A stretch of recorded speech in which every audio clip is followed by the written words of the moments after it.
Hello everybody, this is Eli from Elfbait. Welcome back to the garage. Today, I'm going to go ahead and jump right in and give you guys the latest update on my second campaign for my Monday night group. What I've been calling the 2018 campaign, because we started it in 2018. It doesn't have a campaign name, a nifty title, or anything like that, but we are several sessions into that. The last update that I gave was pretty wide update for a lot of sessions. This one's not going to be quite as long because we've only got one single session to go over, but it was a fun one. So the players in my group, again, kind of recap, that was Erden, the dwarf fighter, Volen, the orc ranger, in this case orc being a stat-wise a half-orc, representing a weak orc that's been exiled from her tribe. No half-orcs in this setting. We have Zaval, who is a changeling, who is statistically a half-elf. No half-elves in this game as well.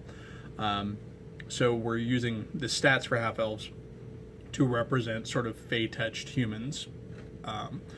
We then have the two elves, Alwyn, the Cleric of Life, Wood Elf Cleric of Life, and Alan, the High Elf Wizard. And I'm not quite sure what his specialty is off the top of my head.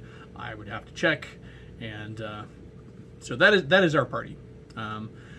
They had tracked the goblins from Goodmead Abbey and had found their way to the town of Lochlen, where they'd had some run-ins with the local goblin orc population, which is not huge, but it was a nice run-in. But they had eventually tracked their way to the old Savino Manor. They'd actually come to Lochlen on a hunch that perhaps some of the clues that they had found that pointed to the Savino family, the graves that were robbed were from the Savino merchant family. The grave where they found the mummified baby heart and the infant skeleton, that was the grave of the daughter, the last daughter of the Savino family. There was some question around her death and the child and all of that. So and you may hear dogs in the background, sorry about that. This had led them, though, they had talked to some folks and had found out the Savinos had an estate in Lochlen, and so they figured that if anything was involving the Savinos, the next place to go would be Lochlen. So they'd made their way to Lochlen. They'd asked around, found some information, saw the dilapidated house, a manor house of the Lochlen family, or the Savino family, excuse me, on the hill over Lochlen. And when we had left off before this particular update, they had decided to go up to the manor. So then we'll go up to the manor. They get to the gate. The gate is locked. The chain is rusty, so they're able to actually get the chain. You break the chain and get into the courtyard. The courtyard is overgrown. The manor is showing that nobody has been there for some time. It is overgrown, and they see some more of the pinkish purple flowers that they had found the petals of on the southern bank of the river when they had originally been chasing the goblins. This confirms their suspicions, in addition to Volen's earlier discovery of the flowers growing. But they're sure that this is where those flowers came from. There's a sign of activity in the yard, more recent activity in the yard, so they decided to press forward to the manor. So they go up onto the porch of the manor. They're not really suspicious of the guardian lions that are on the front porch or anything like that. There's a couple of statues, typical merchant fanfare. They get inside. They go through the double doors into the main foyer, the grand foyer. From the foyer, they can see that there are a set of two big staircases going up directly from the foyer, and then there is a set of double doors between the stairs leading deeper into the home. At this point, the party's not quite sure whether or not they want to go traipsing upstairs. The manor looks to be 2 stories plus a sort of small third story, but they decide that they're going to focus on the main floor for now. So they press forward through the double doors from the foyer, and they find themselves in a grand ballroom. Now, the interior of the manor is all dilapidated. The wood paneling has gone to rot. Any of the wall treatments are starting to peel or have been peeling. There is mud and muck everywhere from rain damage and rotting wood. Furnishings have gone to waste. It's just filthy. There's streaks in the mud. There's sign of activity going upstairs and also into the doors. When they get into the grand ballroom, there are only a couple of ways out. There's a hallway to the left that goes deeper into the house, and there is a set of sliding doors on the far side of the ballroom. Not much light is making its way in because most of the windows are all covered in grime. Fortunately, most of the party has all of the party has dark vision, except for Zaval, who doesn't see. He is actually blind through regular vision, but he sees through a strange form of blind sight. So he's really unaffected by the darkness, even though he is not human or anything like that. He's not, he is mostly human. So before they go through the doors at the far side of the ball, they do some searching, and they find that in the fireplace, the grand fireplace for the ballroom, is a recently burnt book. They had seen smoke rising from the chimney of the manor earlier, and had initially thought that it was a sign of habitation. And while they have seen signs of habitation since entering the manor, it is not the sort of habitation that they had initially thought. They thought that perhaps there was a caretaker that was there. They had been told by some of the townsfolk that somebody does come by the manor every so often, but at this point they're sure that there's no caretaker, and that clearly this place has not been taken care of. So the book, they flip through it. It looks to be some sort of book of lore, maybe a spell book, but one of the things that catches their eye is a passage. And this passage starts by mentioning some things that they had already come across that they had already thought were connected. It mentions a child, and it mentions the heart. Now, one of the first adventure they had gone on was actually saving the blacksmith's daughter. And they were always wondering what was going up, especially when the core they had cornered there had mentioned her who was after the child, who was after the daughter, the blacksmith's daughter.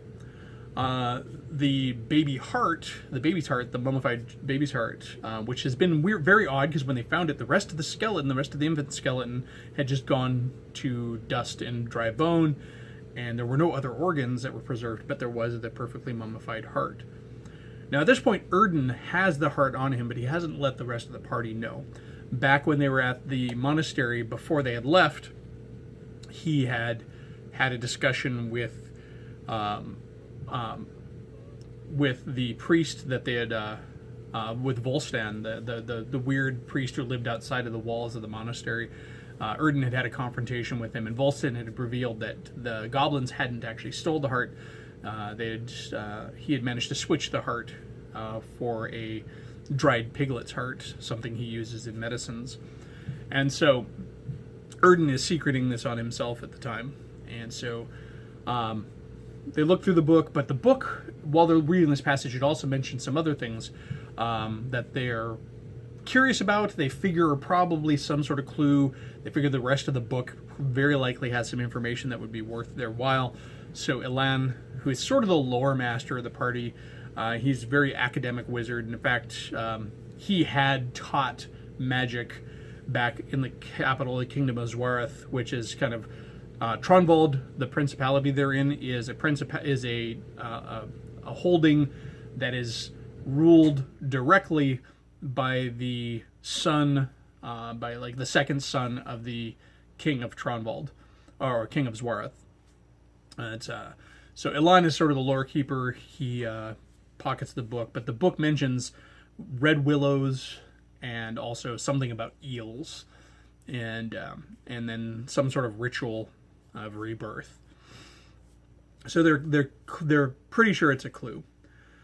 One of the things, though, that they find that piques their interest is blood stains. There are blood streaks leading through the sliding doors at the back of the ballroom. So they decide to investigate. These blood stains, while not brand new, are also not as old as the rest of the grime, and so they decide to follow them. They open up the sliding doors, and it's revealed to be the grand dining hall. Dining hall's a long, thin room. It's got a table in the middle. The table is mostly gone to rot. The furnishings are all scattered about, but they make their way through without any. They don't really spend much time investigating this. They kind of move on through the open doorway to the left as they come in to the left, and they find themselves in the kitchen. And the blood stains had continued. The blood streaks had continued that way. They find themselves in the kitchen, where they're met by the gruesome sight of a corpse laid out on a table. This corpse has been butchered, not all at once, but it looks to have been on this table for a while. Bits and pieces having been cut off of it over time as a human corpse. Clearly, somebody's been eating this poor unfortunate soul. While they're examining it, looking for clues, they hear a kind of a rattling and a clattering coming from the big iron stove to one side of the kitchen, and carefully they approach it, not sure what exactly is in the stove, but clearly something is in there. It's pushing against the heavy iron door. It's rattling the iron plate, iron burner plates that are above, and so Erden carefully opens the oven door, and this black cat jumps out. So yes, I did put a cat jump scare in the game. So the cat settles himself between the legs of the corpse on the table and begins cleaning itself. Cat it's all black, one yellow eye, one green eye. Party takes a few moments to think about it. Doesn't really make much of it. It's a cat. So they decide that they're going to continue moving through the kitchen. The only other exit from the kitchen appears to be another open doorway, and they think that that's probably just some side pantry for the kitchen or something. So they approach the door to the kitchen on the far side of the kitchen. Now, suspecting that perhaps they're being set up, and wanting to take a little bit more caution, they do slow down. They'd heard some movement upstairs earlier, but they hadn't decided to divert their attentions to the upper floors. So Ilan takes his staff and carefully works the lever for the door and pulls the door open. As the door opens, an axe swings down from the ceiling and lodges itself in the door frame.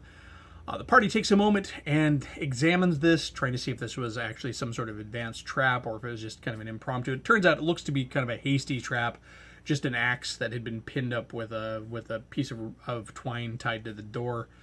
But across from that door is another door on the far side of the hallway. The hallway continues on to their left. They figure it probably intersects with the hallway they saw leading off from the grand ballroom. And there's a staircase that goes up at the end of the hall. But they're not ready to really go up. The ranger does some checking and kind of looks to the tracks and sees that the most traffic seems to go to the door across the hall. They stop for a moment and they do some investigation, and they do hear that there's some activity behind the door, and so Erden kicks it down, and ends up pinning a goblin behind it underneath the door. So Erden starts trying to question the goblin who's in the other room. Excuse me. The rest of the party looks around. They find themselves in another pantry room. This particular pantry, though, does have a stairwell that goes down, likely to a cellar. It is a pantry, so it would make sense for it to go down to the cellar below. They're questioning the goblin. A couple of the rest of the party are assisting Erden by roughing the goblin up a bit. And at a certain point, the goblin figures he's had enough, and he lets out with this horrible scream, this screech that kind of echoes through the confines of the pantry. At that point, the cat jumps down, kind of darts down to the stairs below, where they hear scampering and they kind of the wobbling of some wood and some wet noises. So cautiously, they make their way down the stairs, with Erden at the lead. He's the fighter. He's got the best armor and stuff, so that's where he belongs. Getting down there, they're instantly met with the acrid smell of old, really flammable smelling spirits, and they look, in the floor of the cellar is covered like ankle deep in sort of an amber fluid. The front of several casks along the wall have been knocked off, and they can see the wood lids on the ground, which would explain the wobbling wood sound. And halfway down the wall that the stairs come down, they do notice that there's another door, slightly ajar inside, into the room, and there's a flicker coming from behind that. At the far end of the room is another door, and it looks like the cellar does continue back past the stairs that are coming down. But at this point, they're a little cautious because the room, Erden, using his dwarven sense and of spirits and alcohols, and the fact that his character is basically a drunk, determines that this is potentially a death trap waiting to happen if a flame were to hit the floor. And that flickering light from behind the slightly open door makes them worry a bit. So they decide that they're going to go over and investigate this and make sure that this isn't another booby trap left for them. And they're pretty sure they're on the tail of the goblins, who they figure have hightailed it down through the cellar. So they go over. So Erden and Alwyn, that's the dwarf and the wood elf, they proceed out carefully along the wall, while the rest of the party sort of stays back at the stairs. As they come up to the door and they examine it, they do find indeed that there is a lantern lit and propped up against the door. So if the door were to be open, the lantern would fall in and it would shatter and hit and ignite the alcohol. As they're examining this, though, the rest of the party is sort of aghast as they see sort of this amber pseudopod rise up out of the liquid on the floor and attack Alwyn's legs. Alwyn finds himself assaulted by a booze ooze. Now, I've never used the term booze ooze during the game because I don't like to actually name my monsters. So when my party watches this, my players watch this video, if any of them do watch it, they'll know what it is. And I got to give the credit to the folks over at Nerdarchy for this monster. It's actually a monster they had released some time ago. Comes in 3 flavors. You got ale, wine, and spirits, and it gets tougher as it goes up. I was using the stats for the ale booze ooze, and so a combat ensues. They find that they are being assaulted by 3 booze oozes that are either in the liquid on the floor or are the liquid on the floor. But in either case, the 2 of them are attacking Alwyn. One of them manages to start trying to envelop Alwyn, while the third goes after the folks that are on the stairs. By the time it goes to the folks on the stairs, Volen had moved to try to assist Erden in freeing Alwyn. And so we end up with a situation where Alwyn gets engulfed completely. Now, booze oozers are nasty because not only are they doing acid damage for when they strike you, but they're also inducing levels of intoxication. Intoxication is this little subset of rules that come with the booze ooze. It's sort of like exhaustion. As you get more of it, things get worse. And so now when Alwyn is engulfed, he's suffocating, he's taking acid damage, and every time he takes, every turn he has to make a save or become more intoxicated, which makes it harder and harder for him to save and function. Alwyn goes to 0 hit points. He is floating limp in the ooze, and he's just about the turn before he's going to have to start. He's going to probably take more damage and be an auto kill. They managed to damage the ooze that's enveloped him. Fortunately, the ooze was not long for the world by the time it actually succeeded in enveloping him, and they managed to free him. Volen casts healing magic on him, brings him to life, and in the nick of time. Because as they're fighting with the oozes, now mind you, Zaval and Alan are on a staircase, are still on the stairs, and this ooze is the third ooze is heading its way up the stairs trying to get them. They hear the groaning, sloshing sound of something behind them. They turn and they see the ancient, soggy, bloated, dripping, like loose flesh, just absolute disgusting, vented gore of 4 noblemen nobles. I mean, their genders are completely gone, and really the only clue at this point is their dress, which is in such a sorry state that really the only way that they can tell that they were actually probably noblemen or noble folk at one point is based on the jewels that are still hanging from them. So this is clearly not folks who were killed and then put in the casks to hide the bodies. They very quickly realize and come to the conclusion that these are four souls who had been entombed in these ale casks in sort of a Poe-esque act of vengeance or revenge or just utter hatred. But they're shambling across the room. Fortunately, Alwyn has been raised to consciousness by Valen's magic and throws out a turn undead. It's quite successful and manages to actually turn 3 of the 4 zombies. So while the party is, so the rest of the party is able to dispatch the final ooze and also then dispatch the zombies. But it was a pretty close fight. We actually had to, the night was getting a little long by the time the zombies actually showed up. We ended up with a really short session because we got a late start, and we only get to play about 3 hours a night anyways. So in actual combat, the party only really did in 3 of the zombies, but it was a fair assumption that they would just clean up the final one that had sort of wandered off under the effects of the turning. That is where we ended. We had to call it for the night. Like I said, it was getting late. One of my players was turning into a pumpkin.